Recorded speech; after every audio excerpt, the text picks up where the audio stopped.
O áudio que vocês vão ouvir agora é parte do podcast Xadrez Herbal.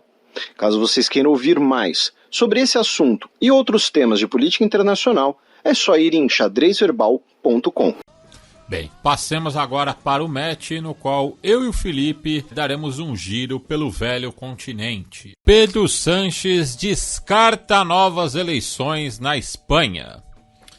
Tivemos as eleições espanholas no último final de semana, como comentamos, em diversos programas recentes, e vamos aos resultados, A ordem dos partidos ficou como previsto nas pesquisas eleitorais. Em primeiro lugar, ficou o Partido Popular, o PP, que é o Partido Conservador, do Alberto Núñez Feijóo, que ficou com 137 assentos. São 350 na Câmara dos Deputados. Aqui a gente vai falar da Câmara dos Deputados, basicamente. Teve eleição para o Senado também, mas o Senado não importa tanto. E são uns 350 assentos, a maioria é 176. Então o Feijóo ficou com 137, cresceram 48, cresceram 12,3% no voto do eleitorado, ficaram com 33% dos votos. Comparecimento eleitoral foi de 66%, basicamente idêntico ao da eleição passada, e foi o melhor resultado do PP desde 2016. Em segundo lugar, ficou o PSOE, do Pedro Sanches, de centro-esquerda, com 121 cadeiras, ou seja, uma a mais, crescendo 3,7% no voto. Então vejam que os dois líderes cresceram, um com 12%, outro com quase 4%. Por quê? Principalmente, claro, porque todos os outros diminuíram. Mas no caso do PP, isso tem duas explicações. Primeiro, o antigo Ciudadanos, que se propôs ser aquele novo movimento de direita, desapareceu, sumiu. Tomou tanta pancada eleitoral que nem disputou as eleições. E terceiro, aí vem talvez a principal notícia em relação às eleições na Espanha, e uma boa notícia é que os neofranquistas do Vox ficaram em terceiro com 33 cadeiras, perderam 19 e diminuíram quase 3% do voto popular. Então, as pesquisas previam o Vox em terceiro, porém não previam essa derrota do Vox, que boa parte do eleitorado dele foi fagocitado pelo PP. Não sei se foi um voto útil no PP, então o cara simpatiza com o Vox e fala, não, vou votar nos conservadores porque eles vão ter mais chance de ganhar. Ou se é um cara que falou, o Vox, tô de saco cheio deles, eles ficam falando muita groselha, ficam falando aí do Franco, foram contra a nova lei de violência sexual contra a mulher, fica esses papos de Red Pill, ficam lá tomando Campari, se bem que Campari é italiano, não sei o que o Vox toma. Mas então, parte do eleitorado do Vox foi pro PP.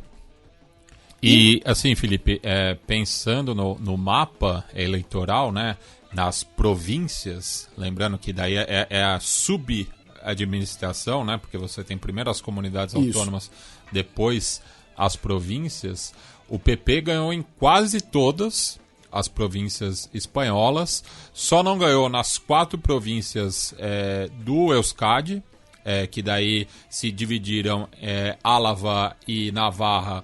Navarra que está ali... meio País Basco, meio castelhano.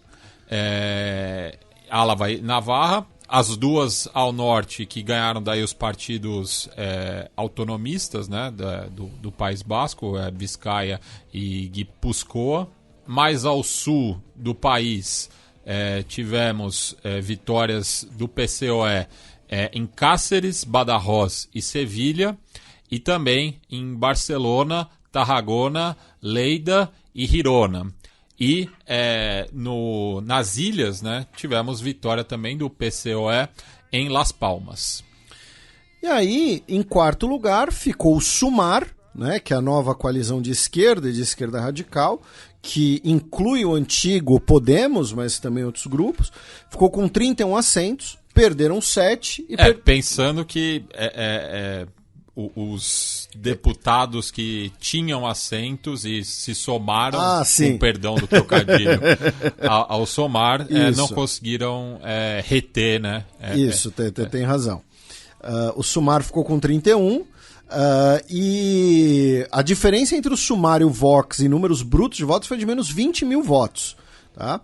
Isso se refletiu em 2 cadeiras. É que daí a Espanha usa aquele método de Hont, que é um voto com uma certa proporcionalidade, Isso. Enfim, é complexo. Em quinto lugar ficou a esquerda republicana da Catalunha, que, se não ficou claro, eles são contra a monarquia, de esquerda e pela Catalunha. Eles ficaram com... Acho que o nome é bem direto. Isso, ficaram com 7 assentos, mas perderam 6, né? E aí, no caso, tanto dos partidos do Sumar quanto da esquerda republicana da Catalunha, imagino que possa ter tido um voto útil também para o PSOE, porque o PSOE também cresceu. Depois vem o Junts, né, que é o partido também independentista catalão, mas mais ao centro, que é o partido do Carles Puigdemont, o Harry Potter, com 7 assentos, perderam 1 também. Depois vem o Bildu, que é o partido independentista basco, com à esquerda, com 6 assentos, ganhando 1. Depois vem o Partido Nacionalista Basco, que é mais de centro-direita, né? E ele é independentista, mas também topa autonomia, né? Com 5 assentos, perdendo 1. E fecham a casa os 3 assentos, um para o Bloco Nacional Galego, um para a Coalizão das Canárias e um para a União Popular de Navarra. Desses 3, né, um é de esquerda, 2 à direita. Então esses são os resultados, tá? Vamos comentar aqui as possibilidades, tá? Por quê? Porque, assim, no caso da Espanha, e infelizmente a gente está aqui, nós estamos repercutindo a 5ª eleição espanhola na existência do podcast Xadrez Herbal. Na Espanha não basta a separação esquerda-direita. Você tem a questão dos autonomistas, independentistas e regionalistas versus os unitários de Castela. Né, unitarismo castelhano. A Espanha é um Estado unitário, inclusive. E eu já falei aqui que a Espanha, né, solucionaria metade dos seus problemas virando uma república federativa. Né? Mas, enfim, novamente ninguém perguntou a minha opinião. Né? Mas se perguntar, é isso, tá, Espanha? Então, não adianta fazer uma soma de, tem esses assentos para a esquerda e esses assentos para a direita. Por quê? Porque é impossível você ter uma maioria de direita no parlamento espanhol sem o Vox. Mas os partidos regionalistas que se sentariam ou já se sentaram com o Partido Popular, que é conservador, não vão sentar com o Vox de jeito nenhum. No caso, o Partido Nacionalista Basco, né, que é conhecido pela sigla em basco EAJ, ele já fez parte de governos tanto do PP quanto do PSOE. E eles não vão sentar com o Vox. Quem está falando isso não é o Felipe, quem está falando isso é o Antoni Orduzar, que é o líder do partido. Tá? O Junts catalão, do Carles Puigdemont, não é de esquerda, mas não vai sentar com o Vox. E o próprio Vox também talvez não queira sentar na mesa com esses caras. Tá? Então, lembrando que você citou 2 exemplos, né, de partidos das comunidades autônomas que mais sofreram durante a Guerra Civil Espanhola. Isso. O Vox fica louvando o Franco e para os bascos o Franco é sinônimo de repressão, de Guernica, de destruição, de proibição do idioma. Né? Então, a primeira coisa que a gente tem que ter em mente é, no parlamento espanhol não teremos uma maioria de direita. Tá? Não tem como. Então, a primeira opção é o Feijóo, do Partido Popular, que é o partido que ganhou, mas aparentemente vai ser aquela brincadeira que a gente faz com eleições parlamentaristas, né? Vai ganhar, mas não vai levar. Mas a primeira opção é ele instaurar um governo de minoria do PP. Tá? Então vai chegar lá o entre aspas, rei, né? o líder tribal castelhano, né, da família Bourbon. Teu xará aí. O xará é o cacete porque ele é com E. Tá? Em espanhol eles escrevem com E. Desculpa pelo palavrão. Mas ele vai falar, olha, Feijó, você ficou em primeiro nas eleições, você vai ter aqui 3 semaninhas para formar um governo.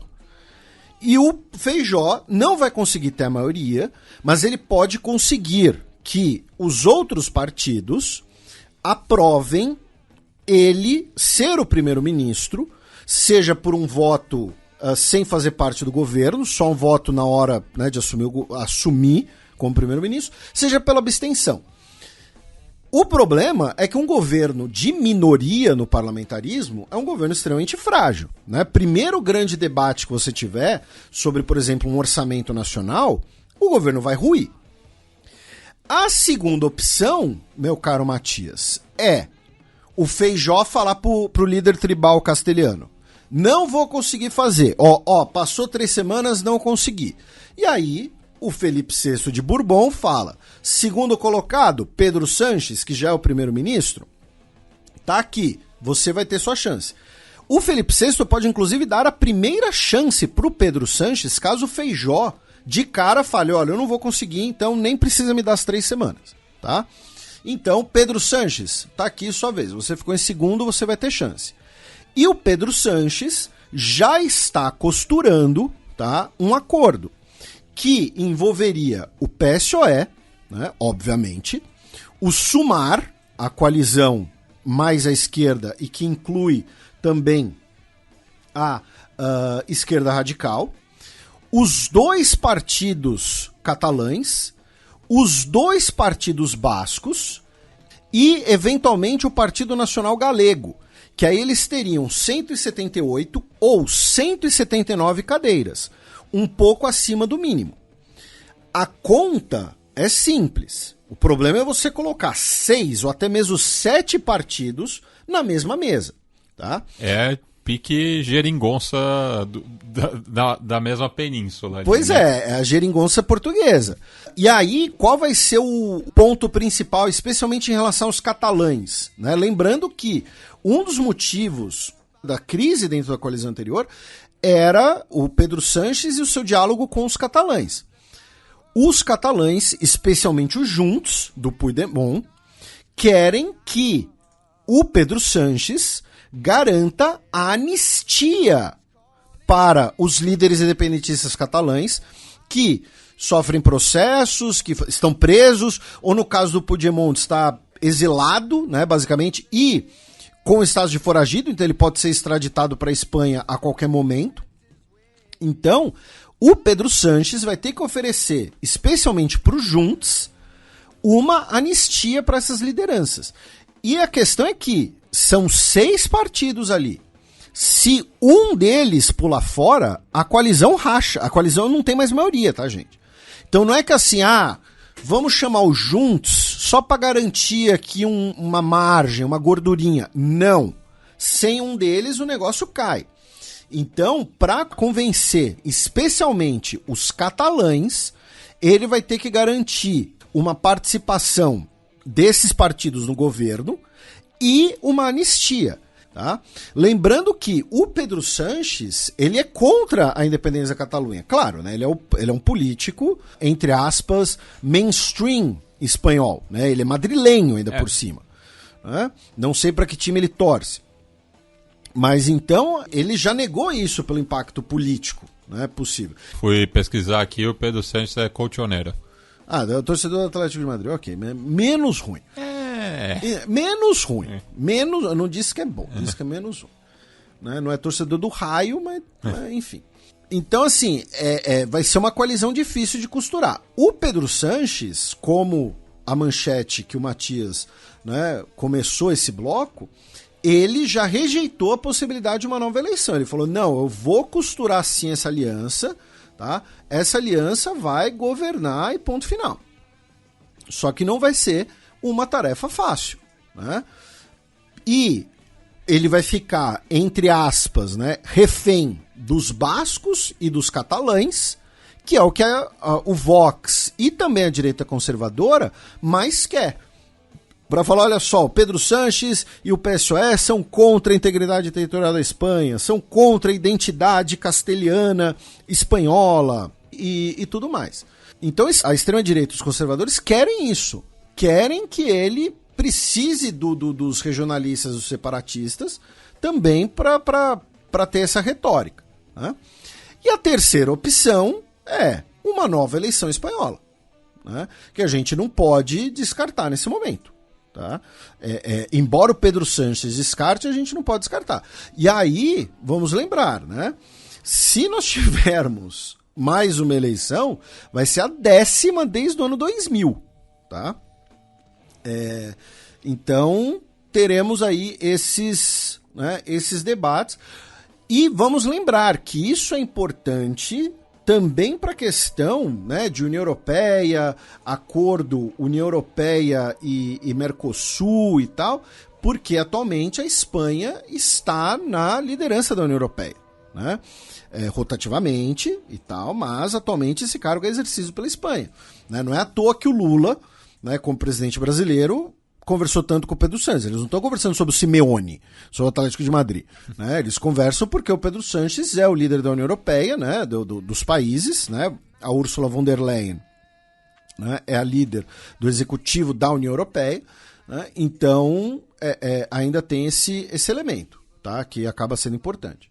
Então, essas são as 3 possibilidades hoje para as eleições espanholas. Um governo de minoria do PP, uma geringonça costurada pelo PSOE ou novas eleições. Porque uma coalizão com maioria de direita é impossível porque o Vox e os partidos regionalistas não têm como sentar juntos. E quem falou isso, repito, é inclusive uma dessas lideranças, né, no caso basca. Tá?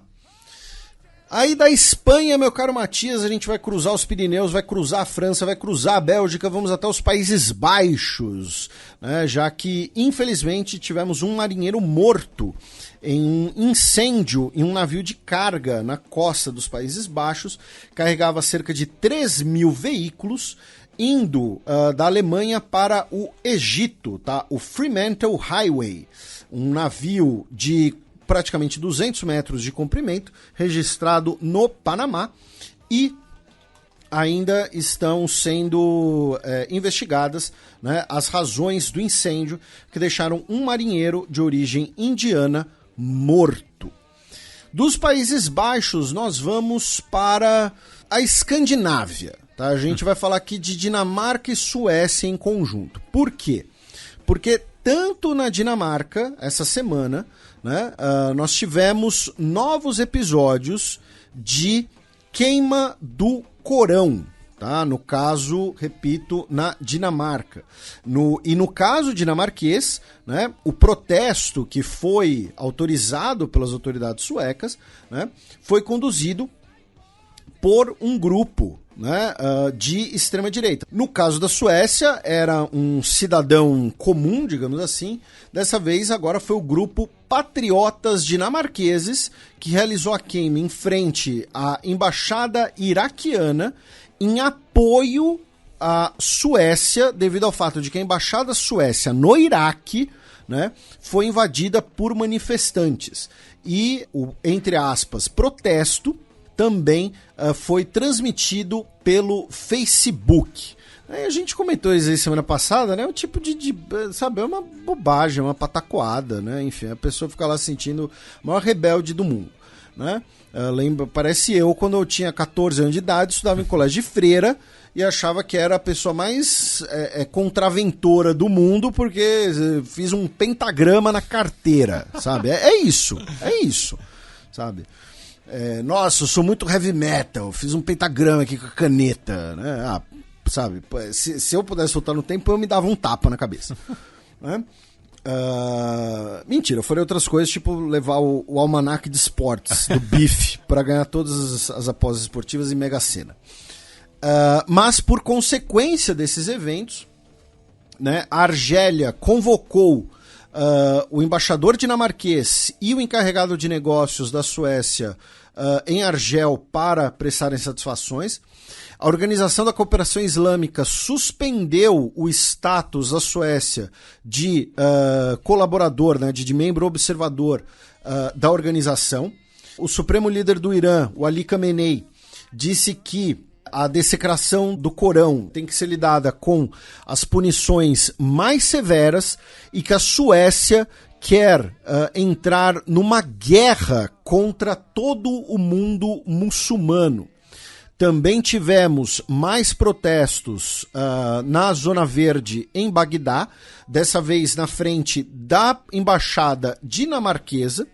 O Egito convocou o embaixador sueco no país também. Tá? Então é isso aí, né? A troco de nada. E aí, na Alemanha, meu caro Matias, a gente estava falando, né, agora há pouco do Vox, né, agora falando da alternativa para a Alemanha, o partido de extrema-direita, né, o partido mais à direita do parlamento alemão, no mínimo dá para dizer isso, né, o líder da União Democrata Cristã, né, que é o partido conservador da Alemanha, o Friedrich Merz, né, que é líder do partido desde janeiro do ano passado, ele afirmou que o seu partido estava cogitando cooperar com a AfD em níveis locais, já que tivemos eleições locais na Alemanha, né? A gente repercutiu recentemente, né, que a AfD elegeu seu primeiro prefeito, também teve aquela cidadezinha que elegeu um refugiado sírio para prefeito, enfim.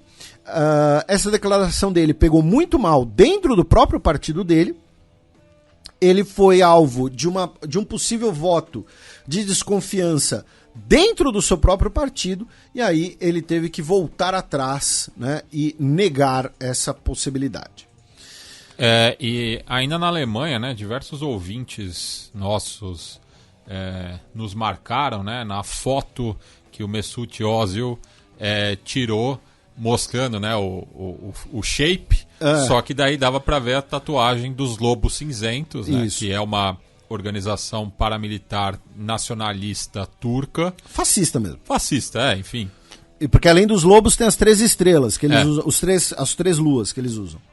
E não é a primeira vez também, né, que o futebol turco se envolve, né, com os Lobos Cinzentos, já que em 2021 o atacante Cenk Tosun, na época no Everton, comemorou um gol pela Copa da Inglaterra, fazendo o gesto da organização, assim como num jogo entre o Sakarya e o Ahmedspor, que é um clube de uma região de maioria curda, e jogadores da equipe de Sakarya também fizeram os gestos durante a partida.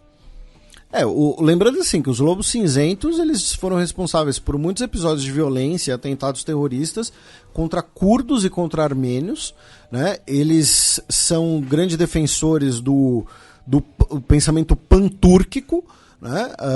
Que basicamente envolve negar a identidade armênia, né? Você basicamente fagocitar a Armênia para você ter uma grande Turquia que vai da atual Turquia até o Cazaquistão de forma ininterrupta, né? Apoia o Azerbaijão, enfim. E só para explicar para os nossos ouvintes, né, você mencionou isso agora, porque o Mesut Ozil, embora ele tenha ascendência turca, ele é cidadão alemão e jogava pela Alemanha, né? Estava no 7-1, inclusive. Mas jogou na Turquia recentemente, né? Por conta de E o Erdogan é padrinho de casamento dele. Tem isso.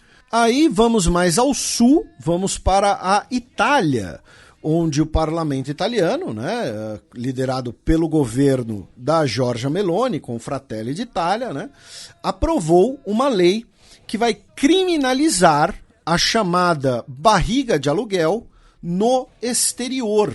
E por que isso? Né? Porque os casais de pessoas do mesmo sexo, na Itália, né, muitas vezes usam a chamada barriga de aluguel, especialmente no exterior, né, para terem filhos. Né? Então, a chamada barriga de aluguel é ilegal na Itália. Você tem ali alguns procedimentos que são permitidos apenas para casais heterossexuais. Então, muitas vezes, casais de pessoas do mesmo sexo na Itália usam esse tipo, né, de, não sei se pode chamar de serviço, né, no exterior para gerarem crianças, né, para casais do mesmo sexo. Lembrando que, assim, esse é um assunto muito delicado, tá? E que a gente nunca abordou de forma mais aprofundada, mas a própria questão da barriga de aluguel, ela também envolve muitas vezes lógicas de exploração, lógicas, né, de uma exploração financeira, né? Então, um dos países que mais tem barrigas de aluguel no mundo, por exemplo, é a Índia.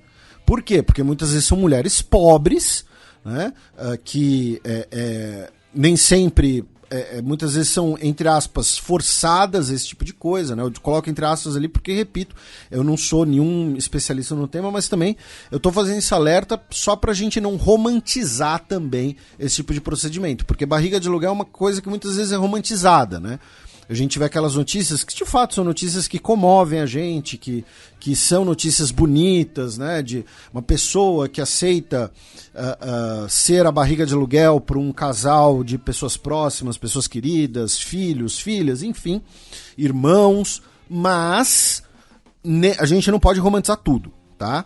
Então, o governo italiano vai proibir a barriga de aluguel e também essa semana o governo italiano começou a retirada, né, dos nomes de mães LGBT das certidões de nascimento das crianças, né, executando aquela lei aprovada recentemente, né, já que você não pode ter o nome da mãe não biológica no documento de filhos de casais do mesmo sexo, tá? Então, mais um absurdo. Tá? Só para deixar claro, né, para a dona Giorgia Meloni, tá? O desemprego no seu país está em 9%, a inflação está em 7%. Tá? Você tem outras coisas para se preocupar do que a chamada pauta de costumes, tá? Que é normalmente sempre uma forma. E além disso, tá, Giorgia Meloni, tem gente morrendo no seu país devido a incêndios. Tá? 3 pessoas morreram na Sicília essa semana devido aos incêndios que estão acossando as regiões do Mediterrâneo, que a gente vai falar da Grécia, vai falar da Argélia e tudo mais. E aproveitando que você citou as taxas de desemprego na Itália, eu acabei esquecendo de comentar na Espanha, notícia de ontem, né, que saíram após as eleições os novos dados no país, de que pela primeira vez a Espanha tem 21 milhões de postos de trabalho e está com a menor taxa de desemprego dos últimos 15 anos, chegando a 11,6%. Ainda é alto, mas diminuiu consideravelmente. E aí da Itália, meu caro Matias, nós vamos justamente para a Grécia, né, por conta dessa questão dos incêndios da região do Mediterrâneo, tá? Já são pelo menos 5, a gente mencionou isso no programa passado, vamos lembrar, esse mês de julho é o mês mais quente já registrado na Terra, tá? Mas aqui na minha cidade, aqui em Santa Catarina, tava frio, porque aqui a gente tá no inverno, tem um negócio chamado média, tá, gente? Então... Aí é só ver como tá o inverno aqui em São Paulo, por exemplo. Eu tô, sim... Essa semana eu não usei blusa, por exemplo. E você é friorento. Você é friorento. A gente briga por causa do ar-condicionado aqui. Eu já falei isso nas redes sociais, né? Mas, então, se o Matias não usou casaco, é porque tá calor mesmo. Então, o julho foi o mês mais quente já registrado. Tivemos pelo menos 5 mortes nos incêndios na Grécia. Pelo menos 20 pessoas feridas, mais de 20 mil pessoas tiveram que ser evacuadas de diversas regiões, especialmente da ilha de Rhodes, né, que é uma ilha histórica importantíssima, e as imagens correram o mundo. Os prejuízos já estão na casa dos 600 milhões de euros. Tá?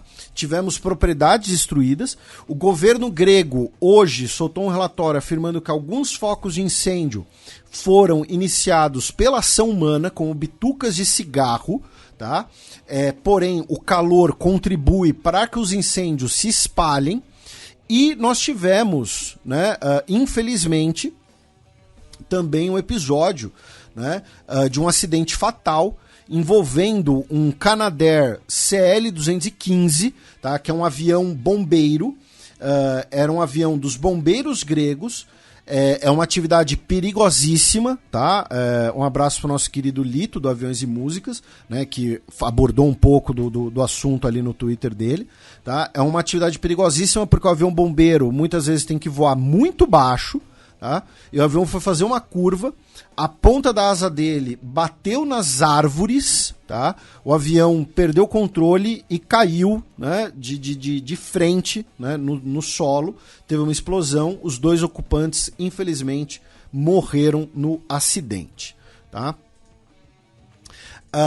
Da Grécia, meu caro Matias, nós vamos para a Turquia, tá? Com primeiro uma notícia da semana passada, que a gente não colocou no roteiro, peço desculpas, mas um ouvinte nosso nos mandou, que o Erdogan recebeu o MBZ, né, que é o Sheik dos Emirados Árabes Unidos, e eles assinaram diversos acordos, totalizando aí na casa dos 50 bilhões de dólares, tá? Claro, não são investimentos imediatos, muitos deles de longo prazo.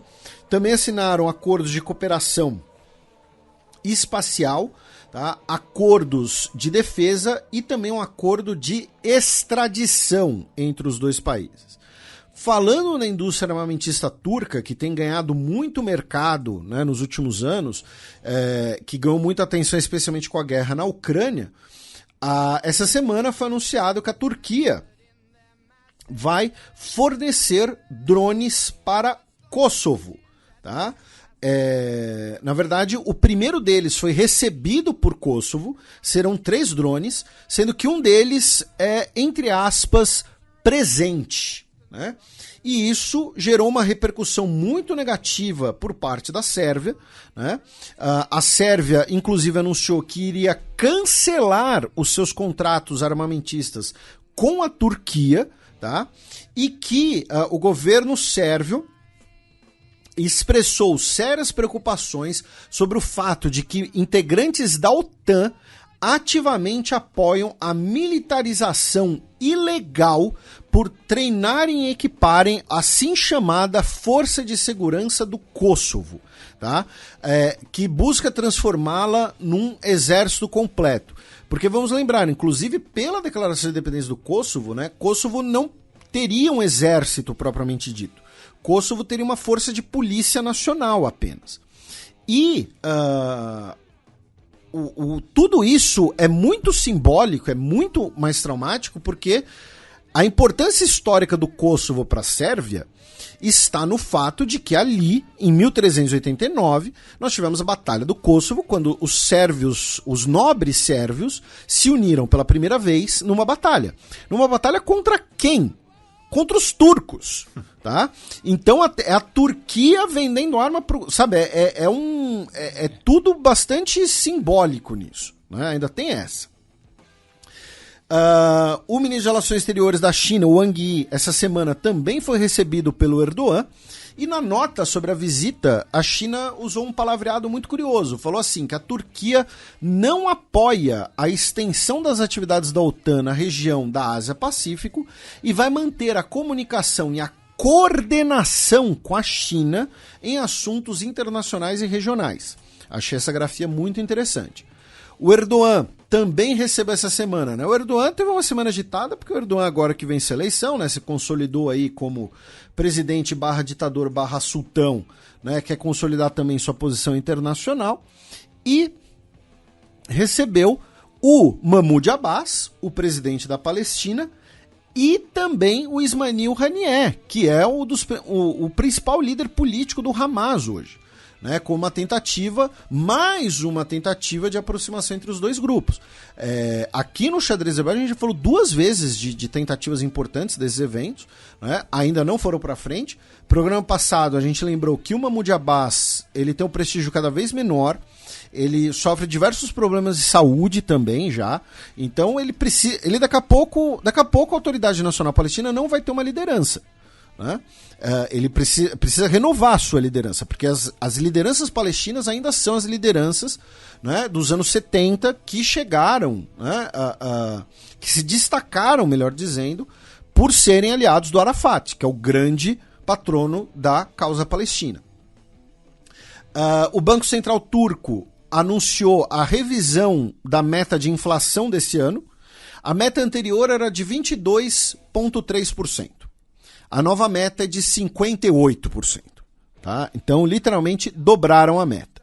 E junto com isso, o Erdogan ordenou mais um passaralho ali no Banco Central Turco, substituindo 3 cargos importantes, tá? 3 os vice-governadores do Banco Central, inclusive colocando pessoas ali consideradas mais ortodoxas, inclusive o senhor Fatih Karahan, que é um cidadão turco que era economista do Fed dos Estados Unidos. Ele agora será vice-chefe do Banco Central turco.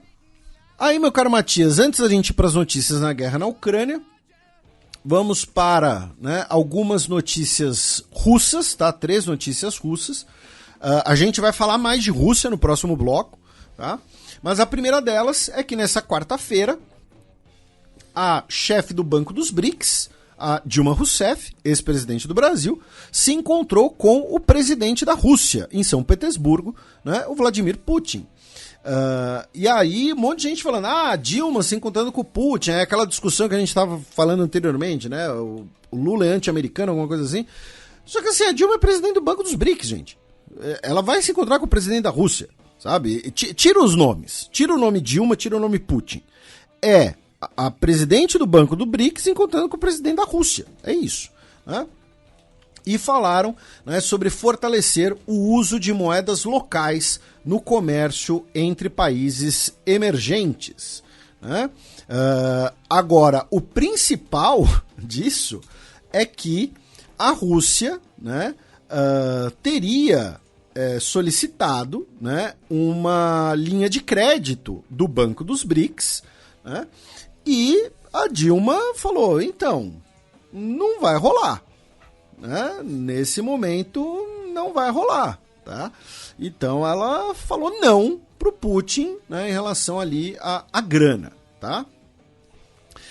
Outra notícia em relação à Rússia é que o Ilya Satchkov, né, que foi parte, né, da cibersegurança do Estado russo, ele é fundador, né, de uma das principais empresas de cibersegurança da Rússia, ele foi condenado a 14 anos de prisão por supostamente ter repassado informações confidenciais para agentes estrangeiros. Aí vamos para notícias da guerra, né, na Ucrânia, propriamente dita, infelizmente, né, continua. Em relação à guerra, temos a continuidade da contraofensiva ucraniana, porém com menos força, né, cada vez menos força, mesmo pensando na imprensa de países aliados da Ucrânia. Isso é comentado, tá? Isso não é coisa de canal de Telegram pró-Rússia, né? Mas se você for em veículos da imprensa mainstream de países pró-Ucrânia, tem comentado que a contraofensiva ucraniana tem perdido força. Também se especula que vai ter um novo fôlego, né, agora, com a chegada de algumas unidades militares que estavam terminando seu treinamento com equipamentos militares ocidentais. Porém, nesse contexto, nessa semana, as forças ucranianas anunciaram a libertação de 2 vilas que ficam a leste de Zaporíjia, né, como eventual preparação para uma ofensiva contra a própria Zaporíjia. Também tivemos ataques com drones a um depósito de munição na Crimeia, tá, em que diversas pessoas tiveram que ser evacuadas num raio de 5 quilômetros, tá, do depósito de munição, já que, né, você pode ter mais explosões, né, pela munição explodindo, pela munição cozinhando, entre aspas. Tivemos também um ataque com drone a Moscou na segunda-feira, tá, a capital da Rússia, perto de um dos edifícios principais do Ministério da Defesa da Rússia, tá? E o Dmitry Peskov, né, o porta-voz do Kremlin, afirmou que isso era um ataque terrorista pela Ucrânia e que teria uma retaliação. E também tivemos ataques contra terminais de exportação de grãos pela Ucrânia no Danúbio, tá? Na bacia do Danúbio, ou seja, diversificando os ataques em relação a Odessa, embora a gente já vai falar de Odessa. Tá? Falando de outras notícias da guerra, aqui numa ordem cronológica, começando na última sexta-feira, justamente no último dia 21, Vladimir Putin afirmou que a Polônia teria ambições territoriais, né, de tomar territórios de Belarus e que qualquer ataque contra Belarus seria considerado um ataque contra a própria Rússia. Tá? No final de semana, tivemos outros ataques contra a cidade portuária de Odessa. Lembrando, Odessa é hoje o principal porto ucraniano controlado pelos ucranianos. A questão nesses ataques agora é que foi atingida, tá, a Catedral da Transfiguração em Odessa. Tá?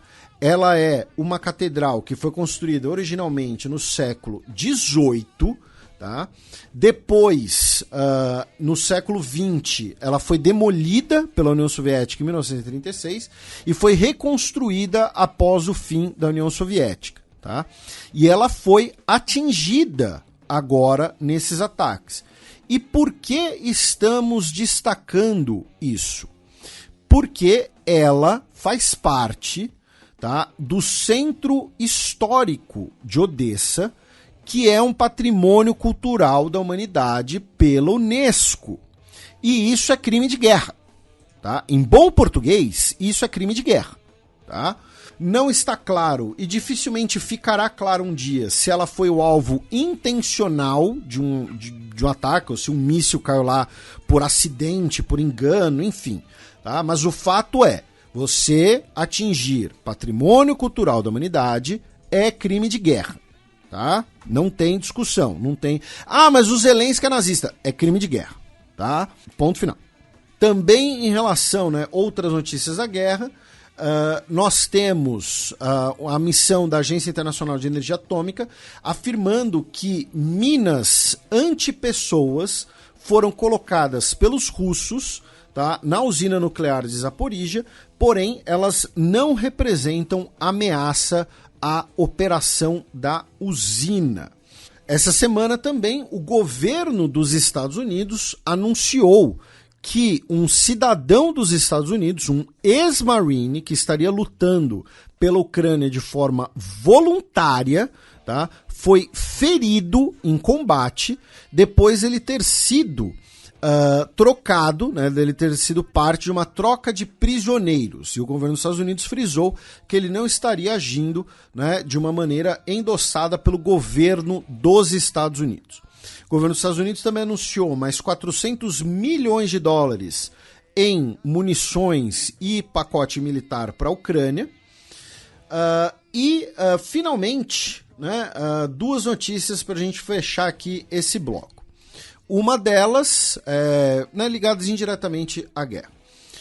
Uma delas é que o Zelensky se ofereceu, numa entrevista que foi exibida no canal Globo News, se ofereceu para visitar o Brasil e se encontrar com lideranças latino-americanas aqui.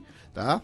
Ele dizendo que se o Lula não quis ir até Kiev por razões de segurança, ele pode ir até o Brasil e que é importante o apoio da América Latina contra o terrorismo global do governo russo. E a outra notícia é que no Campeonato Mundial de Esgrima, né, a atleta Olga Karlan, que é uma atleta ucraniana, ela venceu a atleta Anna Smirnova, tá, que é uma atleta russa, embora ela esteja competindo, né, como uma atleta neutra. Depois da disputa, a atleta Anna Smirnova foi cumprimentar a vencedora ucraniana e a ucraniana teria se recusado ela se recusou a apertar a mão de sua adversária. Por que eu falei eu teria? Porque a Olga Karlan afirmou que ela não cumprimentou, mas ela fez ali um gesto com a sua espada de entre aspas, de saudação. E por conta disso, ela foi desclassificada do Campeonato Mundial de Esgrima. mas ela teve hoje a sua suspensão, né, revertida. Tá? A atleta russa, ela ficou na quadra de disputa por 1 hora, né, em protesto ao fim do duelo por não ter sido cumprimentada. Tá? E só para registrar, o campeonato está ocorrendo em Milão, na Itália. E nesse momento, a Itália, dona da casa, lidera o ranking de medalhas com 2 ouros, 4 pratas e 2 bronzes. Em segundo lugar está a Hungria, tá? E eu conheço absolutamente nada de esgrima, então não tenho comentários a fazer.